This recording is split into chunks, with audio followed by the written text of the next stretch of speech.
Hello, well this evening we're back in Ballyhonus GA Club again. I'm not sure when this video will go out, but we were here last night launching Big Draw. But I suppose the interesting thing this evening is we have two underage teams here, the old stalwarts, Ahmore and Ballyhonus, underage. I'm not sure, is it under 10 or 12 or whatever, but it's hard to imagine. I've Keith Higgins here with me this evening, and it's hard to imagine at some stage you were there too. Do you remember that far back? Yeah, just about. I think that's probably my earliest memories really of coming up training here on a Sunday morning, football training, and playing down the bottom pitch down there and playing the Mick O'Connell Cup and those type of things. So yeah, they'd be kind of some of the early memories. But you know, it's great to see. We mentioned earlier on, I suppose it comes around in circles, and it's you know, it's good to see them out there again and see the numbers there. So yeah, look, I suppose that bodes well for the future, I suppose. I think it struck me during the week was.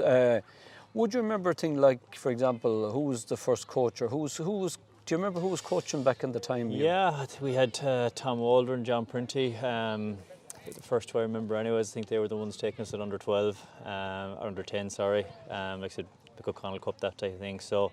I think Barry Butler as well at the time, you know. So they were the first ones I remember, and then obviously I think, you know, different ones up along the way. But I suppose John Printy would have been there every year, nearly all the way through. So. Again, I suppose having young John involved as well probably was easier for him, and same with Tom Waldron, with Packy, these guys. So yeah, they're the first ones I think that really kind of made an impact, and I suppose look, they're still doing their bit around the place as well at the moment.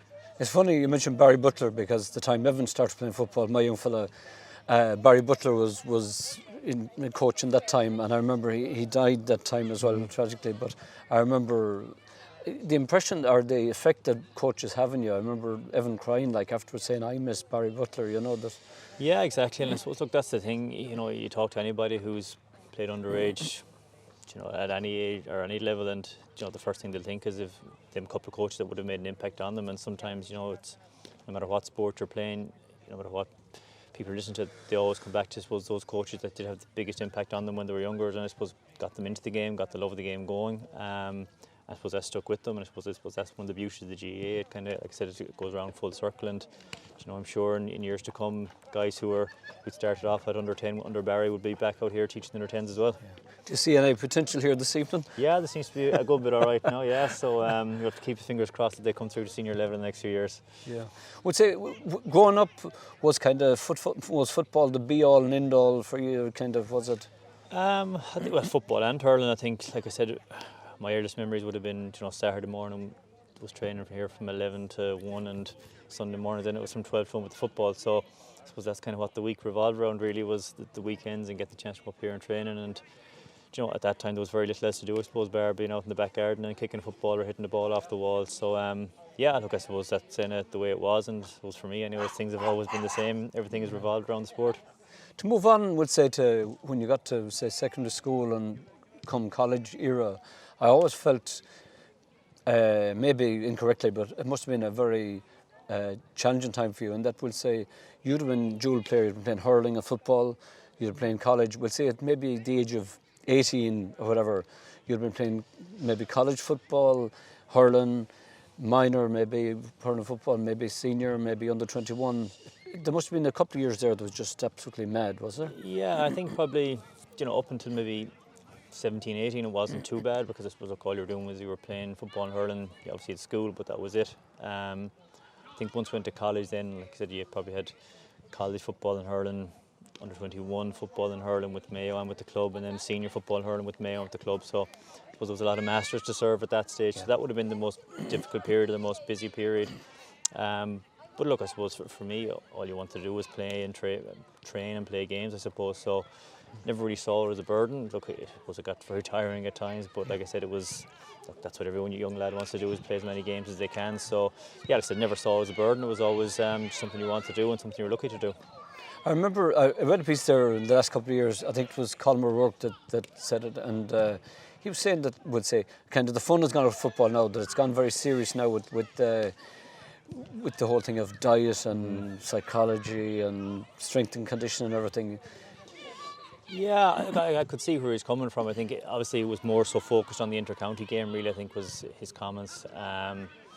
You know, probably looking at the dominance of Dublin over the last few years, it just seemed it had gone a bit stale, and there's a lot of people walking away from the game. But you know, obviously I think everyone probably goes to that period when they kind of question why they're involved in it, and maybe I kind of went through it a slightly bit as well, probably in the latter years there. But I think once you actually sit down, you kind of refocus and you kind of realise, well, look, a sport is supposed to be fun. It's supposed to be something that you enjoy. Yeah. You know, all the rest of it is kind of around the edges that it's supposed to try and help you improve. But at the end of the day, you just want to be enjoying it. And you know, my whole philosophy was, look, I'm not going to be playing football with Mayo forever, so you have to make the most of it while you're there. So I think it was just a matter of kind of refocusing the mind and trying to enjoy it as much as you could while you could and get the most out of it then. Okay. Club must be kind of very important. Like that's the guys you grew up with, and you know, I've seen, particularly I suppose at the hurling at senior level and here in town, there's a big battle between ourselves and Turin all down the years, and it's always either them or us. Like it's like going out to battle, but like you're out there with the fellas you grew up with and went to school with and all that. That must be, you know. Absolutely, yeah. I think that's probably the one thing that makes clubs so special. And you know, no matter who you talk to or listen to, some people always say the most special wins they had is the ones with their club rather than the ones with their county, because like I said, you're playing alongside guys you would have grown up with since 6 or 7 years of age. A lot of times you're playing with family, and like I said, that's what kind of makes it so special. And sometimes it's not kind of the joy of that initial feeling after the game or when the whistle blows. It's kind of that bit of satisfaction you get after the game when you're kind of celebrating with your best friends and your family, and it kind of hits home what it means. So yeah, I think like I said, that's the joys of the club, and I think that's I suppose the unique things of the GAA.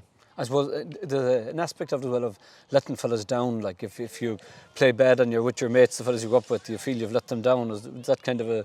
Yeah, I think probably people don't want to kind of see it from that point of view. Look, but I think that's kind of... Yeah, look, if you're playing an important game, whether it's club or county, I think you're going to have that bit of a pressure on you. You know, particularly I think at inter-county level in a place like Mayo, which is, you know, longing so much that elusive All Ireland, that you know you always have that feeling that you kind of might let somebody down if you've performed badly, if you don't win a game. So yeah, look, that's probably in the back of the mind at sometimes, but probably something you don't really want to focus on, I think. I was just talking to Tommy Caulfield last night, and we were saying like for primarily an intermediate football club, we seem to always manage to have a guy on the senior football team and the county football team. And yeah, I think we've had a good record. You know, like when I was 10, 11, 12 years of age growing up, you know, it was David Nestor, I think it was Tony Morley for a few years before that. Then obviously Fergal Kelly, John Printy, myself, and now Jack Point. So it's a nice tradition to have, and look, it obviously went back a lot further than that, I suppose, to like Ted Webb and these guys and Mike Webb and you know, all the grace we hear of JJ Cribben and these lads. So unfortunately we never got to see them play, but sometimes that's, you know, you live off a bit of legend as well. I think again it's a good thing about the GAA is that we have them stories. yeah, we'll say you've achieved great accolades, I suppose the word, over the years with the club and the county and everything else. But would you have always been kind of would say when you were in secondary school here in Ballyhonus Community School, would you have been a top player then, or is it something that developed later in life?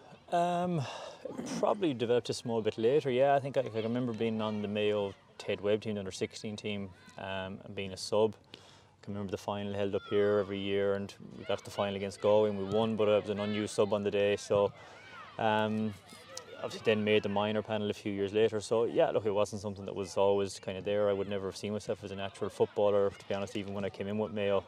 I think a lot of that stuff even kind of developed later on. So, you know, hurling probably came a bit more naturally to me, to be honest. But, you know, again, it's like Ant, I think if you put your mind to it, you work on the basics and you try and improve on something, you know, fingers crossed that the results will come. So, yeah, I wouldn't have said I was a natural at any level in football, particularly growing up. But, you know, I suppose stuck at, and I suppose I had a bit of speed maybe that got me out of a lot of trouble as well. So I have to be thankful for that. Yeah. If you had a young fella here today now, 10 or 12 years old, like what would your kind of guidance be to him? Yeah, look, as I said there a few minutes ago, I think for me the most important thing with sport is enjoying it. It's supposed to be a hobby. It's supposed to be entertaining. So I think first and foremost, go out and enjoy it. But after that, look, if you want to be successful, you obviously have to work at something. And again, I think it's all about the basics. I think as long as you can get the basics right, it'll get you out of a lot of trouble. I think sometimes you see coaches trying to overcomplicate things too much, whether it's at senior level or underage level. So get the basics right, go out and enjoy as much as you can, make as many friends as you can, and take it from there. I think that's, you know, we keep talking about what makes the GAA so special, and I think, you know, it's the friendships you make along the way is one of the most important things. Do you find this fellas now on other clubs and counties like that you've hit up with along the way. Like they're your enemy while you're on the while you're you know on the field on the match day. But would you have built up friendship with fellas outside of the club and outside of the county? That Absolutely, yeah. I mean, you mentioned there a few minutes ago, but it was our rivalry with Turin and the fact that they're just down the road. But I would have gone to school with Stephen Coyne. I would have gone travelling with them to Australia for a few months, and like that. Now we've marched with them on plenty of occasions then on the pitch, and I think you have to have that respect. You have to go as hard as you can while you're there, and if you get a bit of a knock off them and you give a knock, so be it. But once you cross the white line, you shake hands. It's back to normality again. So yeah, I think there's always great stories of friendships and rivalries and all that type of thing in football and hurling. So yeah, look, you would have came across loads of them along the way. I said whether it's club with the football or hurling or inter-county with some of the Roscommon or the Galway guys at times. So I suppose that's probably the one downfall with the inter-county game is you don't get to meet these guys too often, you know. And like I said, while you have plenty of run-ins with them on the pitch, again, at the same time, you think you have to respect them for what they're trying to do. They're in the same boat as you. They're trying to win, and I suppose again, that's everyone's there for the same reason. Yeah. Would you? I have an idea that would say hurling would be your first love, really, or would that be fair enough? I think so. Yeah. Look, I suppose I would have made no bones or hidden that fact for years. Like I said, when I was younger, I suppose hurling would have been the biggest game in our house. It would have been the first few games I remember being brought as a young guy. So. Like I said, it was a game that probably always came a bit more naturally to me than football. So, it would be my first love, but at the same time, I played so long with the club and with Mayo and football as well that it's kind of hard to sing with the two at this stage which would be your favourite. But like I said, growing up, hurling was probably the number one. So would say the hurling would have come from the Galway side of your parentage, really? Yeah, exactly. I suppose the father would be from Montbellier now, wouldn't be exactly a hurling stronghold, I suppose. But like I said, we were growing up, he would have been bringing us to go hurling games up in Croke Park and all over the place. So again, that's probably where it came from.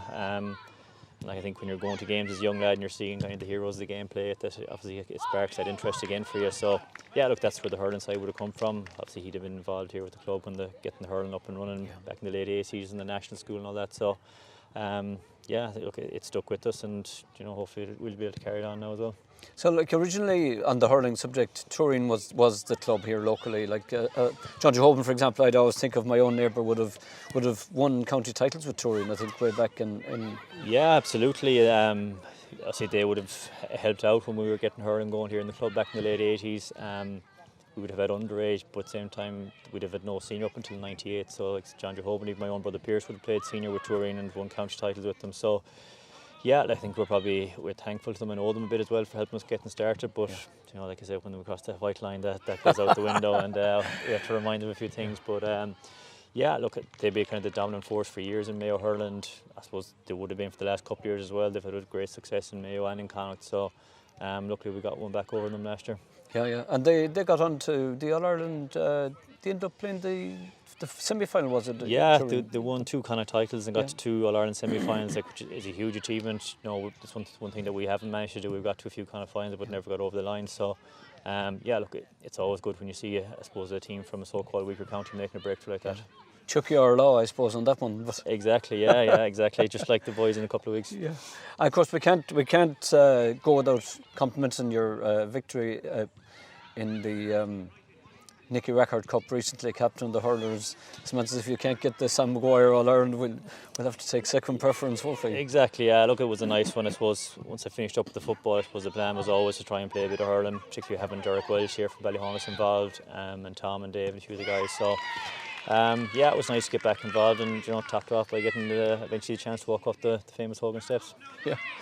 Well, look, I don't want to take too much of your time, but I always reckon that somebody like yourself, there was a person said one time that an extraordinary life is a combination of a number of ordinary days, and I'm sure as you went through your life in your work and in your sport, that every day was ordinary. But I have to say that you've achieved some extraordinary things along the way, and we're very proud of you here in Ballyhonus, and.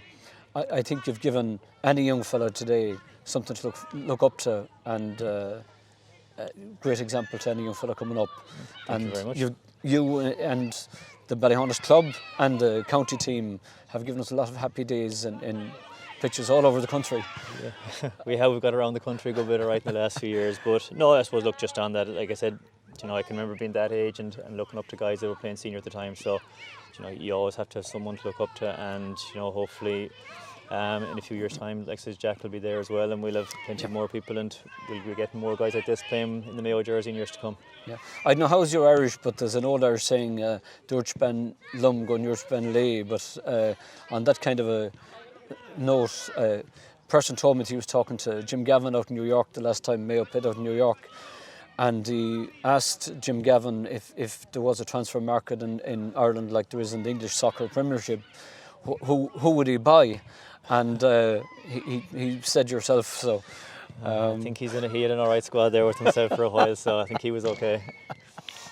So look, I appreciate you taking time out to talk to us this evening, and I wish you luck in your work life and in your personal life, and if there's a few years of hurling left in you for Ballyhonus and for me, I would love to see that going well for you as well. So thank you very much, Keith, for joining us. Thanks, Brendan. Thank you. Thank you.